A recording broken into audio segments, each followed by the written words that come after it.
Estávamos em 1982 quando foi chamada à seleção pela primeira vez. Jogava na União de Coimbra e tinha 21 anos. No total, vestiu a camisola da equipa das Esquinas outras 4 vezes com 5 internacionalizações. Representou ainda a União de Coina, o Costa do Estoril, o 9 de Abril de Trajose e esteve 2 anos no Sporting. Hoje tem 64 anos, é treinadora adjunta do Futebol Benfica e fez parte da primeira geração de sempre da Seleção Nacional Feminina entre 1981 e 1983. É ela uma das primeiras, chama-se Adelaide Almeida e está hoje connosco na Rádio Observador. Adelaide, bem-vinda, obrigado por ter aceitado o nosso convite. Sugeria que começássemos um bocadinho atrás. Vamos começar em 1982 e gostava de saber como é que soube que tinha sido convocada à Seleção Nacional e também o que é que sentiu na altura. Então é assim, começando só em 1982, eu gostaria de ir mais atrás, porque é assim, a primeira internacionalização, eu estou a jogar futebol em Coimbra há 2 anos só, na União de Coimbra, e como é que eu soube a notícia? Foi para um senhor que era diretor do União na altura, o António Luís, e eu estava a trabalhar, ele aparece lá e diz-me assim, estás convocada para a seleção, e eu ri-me, como sempre, e normalmente estou sempre com esse sorriso, porque fui buscá-lo muito cedo lá na aldeia, nas brincadeiras com os miúdos, e disse-lhe, António Luís, verdade? E ele diz-me, verdade, e pensei assim, ou está a brincar? E ele diz, não, é verdade. Pronto, foi um diretor da União de Coimbra que na altura me disse que eu estava convocado. Sim. E na altura já sabia sequer que havia uma seleção nacional feminina ou foi surpreendida com isso? Não, surpresa não, porque é assim, nós no clube, e sabe que na altura não havia a comunicação que há hoje em relação a, não havia rádio, não havia televisão, não havia jornais, ditar coisas, porque isto, estamos a falar agora só da seleção, mas tínhamos que ir um pouquinho mais atrás a perceber que não havia comunicação quase nenhuma, a não ser os clubes entre os clubes. As jogadoras sabiam, às vezes nem sabiam, a não ser quando chegavam ao treino, claro. As convocatórias, e saber da seleção sabíamos, não sabíamos porque já tinha havido uma no ano anterior particular, que foi um jogo que houve em França, e este jogo também tem uma história curiosa, que é, praticamente só foram jogadoras do Boa Vista na altura, porque exatamente por essa falta de comunicação a não chegar aos clubes, chegou a União de Coimbra convocatória já praticamente passado o tempo das jogadoras voltarem quando foram à França. Portanto, esta comunicação que se fazia era, ou via correio, ou via telefone, mas telefone fixo, que se calhar a pessoa não atendia e depois aquilo já passava. Não era como hoje, mas sim, mas não é exatamente isso, não era como hoje. Mas sim, já sabia que ia haver uma seleção, porque no clube isso era uma coisa que já se falava há muito e que já se falava que o nosso grupo que ia ser a França, a Itália e a Suíça. Agora não sabíamos era quem iam ser as jogadoras convocadas, nem as datas, ou seja, fomos sabendo assim à medida que, porque a preocupação não era tanta nem a seleção, nem os jogos, nós queríamos era jogar, era estar, nós já tínhamos feito torneios internacionais, nós já tínhamos feito em Coimbra também o torneio internacional Rainha Santa, nós já tínhamos feito uma digressão à França, ou seja, o futebol no feminino na altura era uma coisa que estavam a fazer grandes coisas já, sem sabermos qual era a dimensão além de fronteiras. Não achávamos sempre que nós estávamos a fazer as coisas muito bem feitas, a trabalhar bem, as pessoas interessadas, não havia muita quantidade, mas quem estava de corpo e alma. Portanto, o que estava a fazer era o melhor que havia, não havia aquela preocupação do que é que podia acontecer de mal, não. Nós estávamos a fazer as coisas muito interessadas, sempre muito comprometidas, então, sempre muito... Mas nesse sentido, Maria Adelaide, o que é que na altura a Maria Adelaide fez na União de Coimbra que acho que tenha sido importante, que tenha justificado essa chamada à seleção? O que é que nessa época tinha feito assim que tivesse chamado a atenção dos responsáveis da seleção? Sabe que eu nasci para o futebol numa aldeia do interior, como estava a dizer há bocado, por isso é que tínhamos que ir muito atrás. Onde não havia futebol praticamente nem masculino quanto mais feminino. Só que eu tinha o privilégio de todos os miúdos, e naquela altura havia muitos miúdos na aldeia, ao final do dia, com bolas que não existiam como são hoje, né? Havia uma bola em que a gente enchia uma bola de, não, eu vou dizer uma palavra que não se sabe o que é tonas do milho, que era o milho quando era tirado aquela parte de fora, nós enchíamos meias e coisas do género, era com uma pinha, era com uma bola de borracha que arrebentada a gente, e que fazíamos todo o trabalho de técnico, e depois fazias as balizas, era como as pedras, eram os paus, mas todos os dias, ao final do dia, a malta encontrava-se no final da tarde para jogar. E depois tenho a sorte de quando venho, estou numas férias na aldeia e tenho um tio que trabalhava na União de Coimbra, e diz assim a determinada altura, eu estava a estudar na Pampilhosa, estamos a falar já ali com 13, 14 anos, e diz, pá, em Coimbra há uma equipa feminina e tu tinhas lá lugar. E eu já não larguei esse meu tio quando não vim para Coimbra. Não pensou em mais nada, não é? Pensar, não, eu quero jogar futebol. Aliás, foi a minha determinação, desde que soube que havia futebol, havia só uma coisa, que era eu queria jogar futebol, ponto. E ia fazer tudo o que fosse possível e tivesse ao meu alcance para jogar futebol. O selecionador nacional, que na altura era um selecionador e que era treinador também, foi ver um jogo a França, e quando veio eu não tinha ido a uma convocatória porque não me tinha sido chegado, era aquilo que estávamos a falar, não era como hoje, né? Era diretamente, não era só quando ias ao treino, e perguntou porque que eu não fui, se eu estava doente, e eu disse não, mas não me convocaram. Ele disse, mas eu quero-te lá no próximo treino.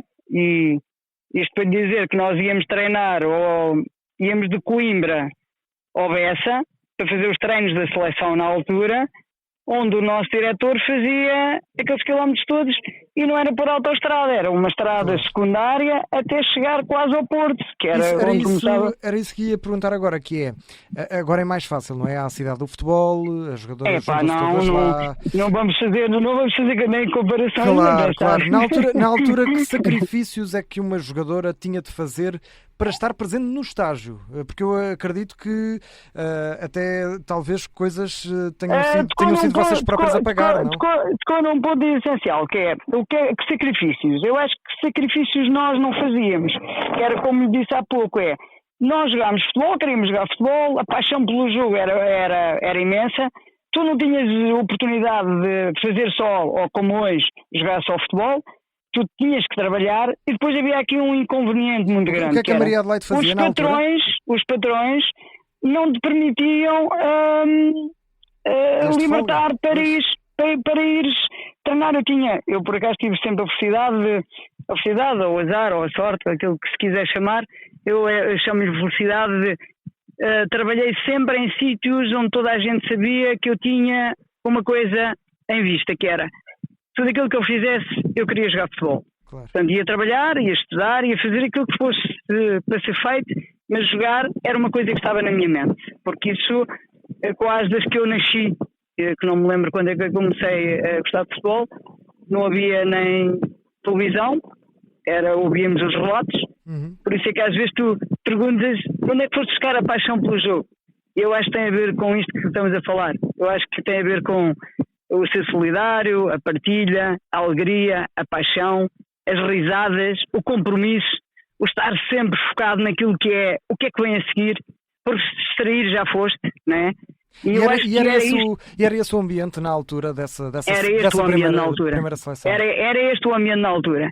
Nós tínhamos isto em mente, que esta mentalidade existia, e eu às vezes até dizia que não estávamos se calhar a olhar para as coisas da melhor maneira, porque se nós olhávamos que íamos ganhar, e não era só ganhar, nós tínhamos que olhar para os outros que já andavam lá há mais tempo, mas nós pensávamos em ganhar, mas em fazer pelo menos as coisas bem feitas, ou seja, elas para nos ganharem iam ter que ser melhores, porque nós na altura já o Boa Vista tinha ido ao estrangeiro e tinha ganho alguns torneios, a União de Coimbra foi à França e também tinha ganho o torneio em França, ou seja, nós não tínhamos um conhecimento muito alargado dos jogadores e dos clubes, mas tínhamos um conhecimento que aquilo que nós estávamos a fazer era o melhor que estava a ser feito na altura, e havia uma qualidade imensa de jogadoras com um nível muito elevado. E deixe-me só contar aqui uma história que eu gosto de contar. O Boa Vista tinha lá na altura uma jogadora que era a Sílvia, e que os nossos sócios na União de Coimbra, quando elas jogavam connosco, dizia: esta miúda entrava de caras na nossa equipa sénior. Ou seja, quando você tem uma jogadora que dizem, masculina, na equipa masculina, eles diziam, porque já estava na segunda divisão, quando eles dizem isto de uma jogadora, tu já aportas aqui alguns valores, que é, tu não tens comparações no feminino, não é? Mas tens comparações naquilo que as pessoas que veem o futebol aportam em relação a algumas jogadoras. Então, espera aí, se há aqui algumas jogadoras que já têm isto e tu estás mais ou menos ao nível delas, é porque já tens muita qualidade, porque não havia grandes termos de comparação. Sim. Maria Adelaide, deixa-me avançar, até porque tenho aqui ainda várias perguntas para lhe fazer e só temos 5 minutos até ao final. Mas gostava de lhe perguntar sobre o dia decisivo, o dia 10 de outubro de 1982, Suíça-Portugal. Estamos a falar da fase de qualificação para o Euro 84, um jogo fora, na cidade suíça de Solothurn. Conseguiu dormir na noite anterior à sua estreia na seleção? Sim, sabe uma coisa que eu sempre falei, e ainda é isto que eu hoje passo a esta malta mais jovem. É assim, se tu estás a fazer uma coisa, seja aquilo que tu fizeres, e eu estou a falar de futebol, e o futebol para mim era uma coisa que toda a gente sabe, que eu não vou dizer a palavra sagrada, mas é uma coisa que para mim é muito importante, é muito séria, tens de trabalhar sério, tens de aplicar sério, tens que dar tudo de ti. Então, se tu estiveres a fazer uma coisa que tu gostas, e estiveres ou nervoso, ou estiveres com ansiedade, ou tiveres, tu já não tens as faculdades todas ativas. Eu ainda digo isto hoje. Então tu tens que estar melhor. Eu lembro-me nesse primeiro dia, eu lembro-me e recordo isto muitas vezes, não é tantas vezes assim, porque já lá vai muito tempo, mas de dizer isto, eles mediram-nos a tensão e a pulsação. E a médica vira-se para mim e diz-me assim: como é que tu consegues estar tão serena? E eu disse-lhe: doutora, eu vou fazer aquilo que eu mais gosto, que é jogar futebol. Claro. Mas como é que tu fazes? Eu canto. Eu andava sempre a cantar, ainda hoje canto muito. Então estava sempre a dizer: espera aí, então se eu vou fazer aquilo que eu mais gosto, eu só tenho que estar bem. Claro, desfrutar. Há uma coisa que eu digo ainda hoje, que é os outros, para levarem melhor sobre mim, têm que ser melhores do que eu. Né? Se tu estiveres bem, então eles têm que levar contigo, entre aspas, né? Então, se tu estiveres bem, agora, se tu lhe dás de bandeja, ou se achas que não estás bem, ou achas. Não, então estamos a dar trunfos, né?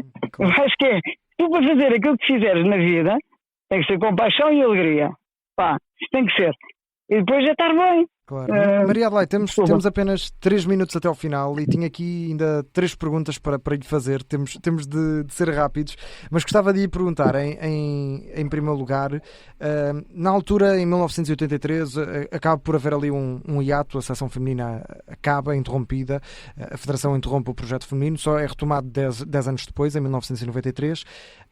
Que justificação é que na altura vos deram para a seleção ter acabado naquele momento? Nenhuma.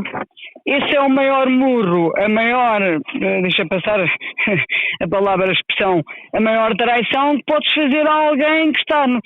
Porque tu tens que analisar aqui uma série de coisas. Tu vens de um pós-25 de Abril fechado 50 anos, dão-te uma liberdade de fazer as coisas que tu gostas, criam-te uma seleção, criam-te campeonatos distritais, estão a pensar nos nacionais e de repente acabam com a tua seleção. Quando tu vais ao primeiro apuramento para o primeiro europeu feminino, com 3 seleções de nomeada, onde tu nem sequer foste nunca, não fizeste maus resultados, empatas com a França, empatas com a Itália, com a Suíça.